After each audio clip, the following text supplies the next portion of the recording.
You are not a human being with a soul. You are a soul that temporarily inhabits a physical body. Astral projection is probably one of the coolest things you will ever experience. Imagine this scenario. You're lying in your bed, eyes shut, completely relaxed and totally awake. After a few minutes, you feel your body becoming heavy and numb, and then you start rising up, floating a few feet above your bed. You look down and find that your physical body is sleeping peacefully on the bed. You notice that there is a glowing, pulsating, bluish-white cord connected to your physical body. You are calm, relaxed, and awake. This is not a new experience for you, and you feel a blissful sensation of peace because you are now unchained from your physical shell. You are experiencing a joyous feeling of exhilaration and freedom from bounds.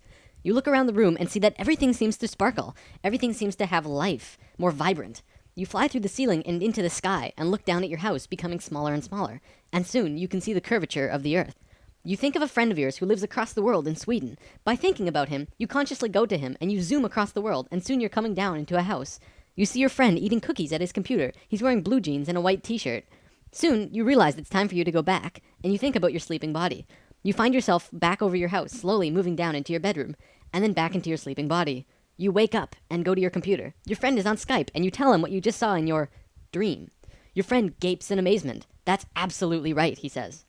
My friends, welcome to the world of astral projection.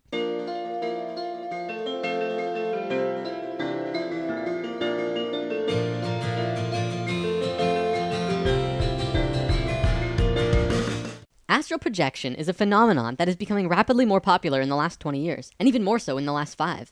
It is a process by which the human consciousness temporarily leaves the physical body and functions independently, while the physical body remains still and passive throughout. This results in observing the world from a point of view other than that of the physical body, and by means other than those of the physical senses. While astral projecting, however, you retain a very high level of waking consciousness during the experience, and can remember the event in every detail upon returning to the physical body. For many people, this happens randomly while asleep, becoming conscious in the middle of a dream. If you haven't, odds are somebody you know has. This is a very common experience, which is also known as lucid dreaming or out-of-body experience, OBE for short.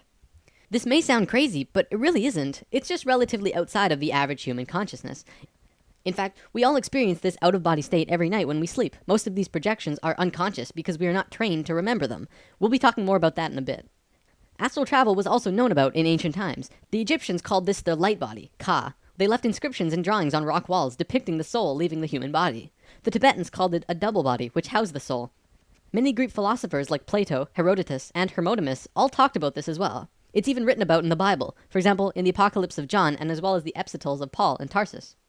Reports confirm that at least 1 in 10 people have experienced a conscious OBE, either spontaneous or controlled.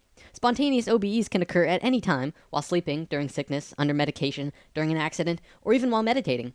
Controlled is like it sounds, willingly leaving the body. Before we continue, let's talk a little more about dimensions that we established an understanding of in Lesson 7. The dimension I'd like to talk about in specific is the 4th dimension, which is also generally referred to as the astral realm. Those who have visited the astral typically find themselves in an environment where all senses seem greatly magnified. These senses are not our normal physical senses, but inner astral senses. Thoughts can actually be seen to take shape instantly, and anything desired can be manifested by means of the powers of the imagination in the very process of creation. It is the ultimate place for true creation to take place, because you are only limited by yourself in what you can create. The astral plane vibrates at a much higher frequency than the physical plane. There is no gravity, or at least if there is, you're not bound by it. You're existing in these higher dimensions all at once, though less in the higher ones than here. In Lesson 1, we talked about the thought realm. At that time, I couldn't really say 4th dimension. It would have made no sense. But ultimately, that's where your thoughts are manifested. Even right now, as you're watching this, you're manifesting thoughts or ideas into this realm. From my understanding, emotions manifest on the 5th dimension, or it could be the 6th, as they are much more powerful. When you visit the astral realm, you'll learn that it's basically divided into 3 sections. This spans across different dimensional overtones that we covered previously. They're usually just called lower, middle, or higher astral planes. The difference is their vibratory frequency. The lower astral plane is vibrating at a very low frequency. It's relatively dark and more primal. Some have described it as the places of Dante's Inferno, and others think of it as purgatory. Many lost souls reside here, but it's usually also where people go when they're dreaming, as well as where you're exploring when you are astral projecting, unless you know how to raise your own frequencies into higher realms. It takes a long time to get there, though. The middle realm is a plane full of double rainbows of vivid colors and exquisite beauty. It would be impossible to try and rationalize this place. Everything, including inanimate objects, have auras of energy emanating from them. Time is a great illusion to us, and in these realms, time will seem distorted. Many people have said that they are able to perceive past and future events. The higher astral planes are called the heavens by the Christians, and the Summerland by the spiritualists. This place is beyond comprehension for most people, but it is a very pure, angelic realm. In fact, this is where the angels reside.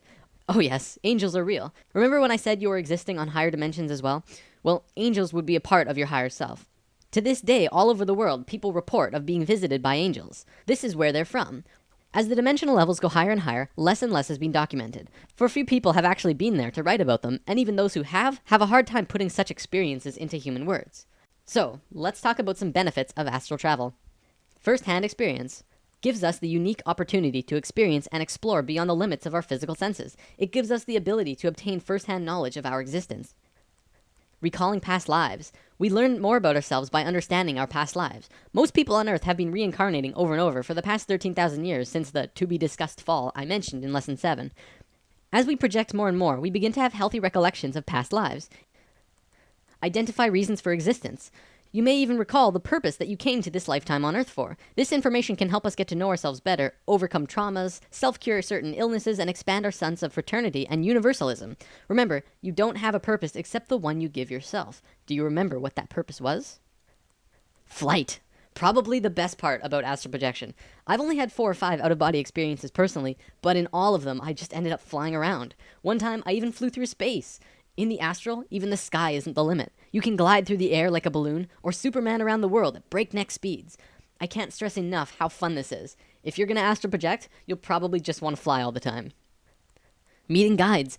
You can meet up with your non-physical guides. They have had many names throughout history. Your higher self, your guides, your mentors, guardian angels, or simply your helpers. One time I was in meditation and I asked my guides to help me with astral projection, and they told me that they were helping, but I would still have to leave my body consciously on my own. Damn spirit guides. I wanted them to just pull me out. Other benefits also include overall well-being, a reduction in hostility, increased psychic abilities, accelerated personal development, inner calmness, an increased quest for answers, an increased respect and zest for life, meeting deceased loved ones, increased intelligence and memory recall, increased knowledge and wisdom, witnessing other realities, increased self-responsibility, increased spirituality, healing, and the biggest one of all, an understanding of life after death. Through astral projection, individuals are provided with irrefutable personal evidence that we are immortal. The physical body can die, but the consciousness lives forever. It reassures us that there is a life after death. People who have even one OBE are generally transformed, having a much greater faith in existence beyond the physical. Fear of death is just fear of the unknown. Once you separate from your body, you absolutely know that you continue after death. Dying may not be a scary experience, but rather a wondrous, spiritual adventure into the next realm of being. Death is something to be embraced with excitement and anticipation when the time arrives. That's key, by the way. When the time arrives. I'm not advocating you kill yourself. Especially at this point in human history, you're going to want to be around for what's happening. On that topic, it's time to talk about heaven and hell. When you astral project, one of the first things you realize is that you are in control of your reality, more instantly than on the physical. If you want to fly, you fly. If you want some kind of flying car, you can materialize it right in front of you. Though, I'm not sure why you'd need it. The concept of heaven and hell came from this understanding. When you die, you return to the 4th dimension. If you're a good person, you will create a good reality. Good people create good afterlife in higher dimensions. Then they will hang around in that realm for however long they want, and eventually, if they choose to, return to Earth and start a new lifetime. If you are a bad person, full of hatred or fear or anger, you will also return to this 4th dimension, but you will create a reality full of hatred and fear and anger. Ultimately, heaven and hell are the same place, and it's what you create it to be. For the record, this is how it works in the physical realm as well. We talked about this in Lesson 1. You create your own reality. It's just in this dimension, the process is very slow because everything is more dense. You're bound by your physical body. The silver cord that I mentioned earlier, by the way, is the cord that tethers your physical body to your spirit. It connects when your soul connects to the physical body, and when you are astral projecting, it tethers your spirit to your body and you can see it, but you can't break it. The cord only breaks when you die. Everyone who has ever consciously astral projected will see this cord. It can stretch to infinity and will make sure that no matter how far you go, you can always return to your body. Dreaming! What are dreams? Well, when you're asleep, you are out of body. Your physical body needs rest, but your consciousness, your spirit, does not. So your consciousness returns to higher levels of being for the night. You do this every night. Remember, in higher dimensions, you can create any experience for yourself instantly. Dreams are simply you just creating experiences for yourself out of memories or thoughts or emotions that you have. Usually while you're dreaming, you're functioning at a very low level of consciousness. You're not trained to remember and consciously experience these realities you're creating. So dreams seem kind of hazy. So when you have a dream and you're pondering the meaning, just ask yourself, why did I give myself that experience? Some have said in these higher realms they could perceive the past and future. Perhaps this is why sometimes we have dreams of things that happen a week later. Scientist Stephen LaBerge has actually proven that the phenomena known as lucid dreaming is real. Lucid dreaming and astral projection are actually the exact same thing. Many mainstream scientists will say that astral projection is unproven. However, now we've proven lucid dreaming to be real. So naturally, if you accept lucid dreaming, you have to accept astral projection as well. So what's the difference between lucid dreaming and astral projection? Well, lucid dreaming is becoming conscious while asleep, already out of body. Astral projection is consciously leaving the body, going straight from a waking state to an out of body state. And that's it. Now I have a little surprise for you, but first I want to say this. I don't have time to teach you methods of astral projecting, but I have a myriad of resources for you to look at in case you want to try it out. I really recommend it because it's absolutely the coolest experience you will ever have. Even for you skeptics, I ask that you don't immediately shut this out, especially since modern science has proven it to be real. My first recommended source is the book Astral Projection, Amazing Journeys Outside the Body. This is the best book you will ever read on the topic. It has great descriptions and explanations of everything, including tons and tons of projection methods as well. Next, the 3 Robert Monroe books in this order: Far Journey, Ultimate Journey, Journeys Outside the Body. As I mentioned in Lesson 8, Robert Monroe completely mapped out these other worlds, and if you want to learn about them in depth, seriously check these out. Next, the website theworldofluciddreaming.com is fantastic. Tons and tons of great resources and information for lucid dreaming, dream herbs, projection techniques, everything. Next, the YouTube series called Lucidology 101, tips and tricks to have 100 OBEs in 100 days. The author is Nicholas Newport, a guy who has been studying projection techniques and has some really fantastic insights on it. He also sells Lucidology 102 and 103 on his site. Very helpful resources. And finally, binaural beats. In Lesson 8, we talked about binaural beats and what they are good for. There are many, many binaural beats that you can use to achieve out-of-body states, but you should learn to meditate first, of course. Remember, Google is your friend. Simply Googling astral projection will give you a myriad of other sources that will help you find out as much as you need to know about it. There's tons of stuff out there. And now for your surprise. Simply explaining astral projection won't show you just how incredible of an experience it truly is. I want to show you. So I worked really hard this week, and I hope to give you an idea of what you can expect to experience whenever you go out of body, if you choose to.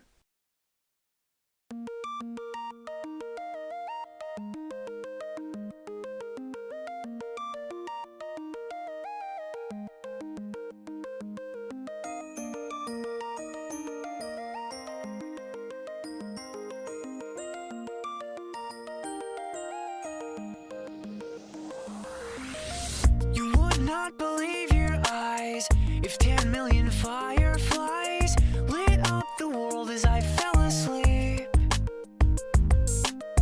'Cause they fill the open air and leave teardrops everywhere. You'd think me rude, but I would just stand and stare. I'd like to make myself believe that planet Earth turns slow. It's hard to say that I'd rather stay awake when I'm asleep, 'cause everything is never as it seems. 'Cause I get 1,000 hugs from 10,000 lightning bugs as they tried to teach me how to dance. A foxtrot above my head, a sock hop beneath my bed. A disco ball is just hanging by a thread.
We're stirring the pot now.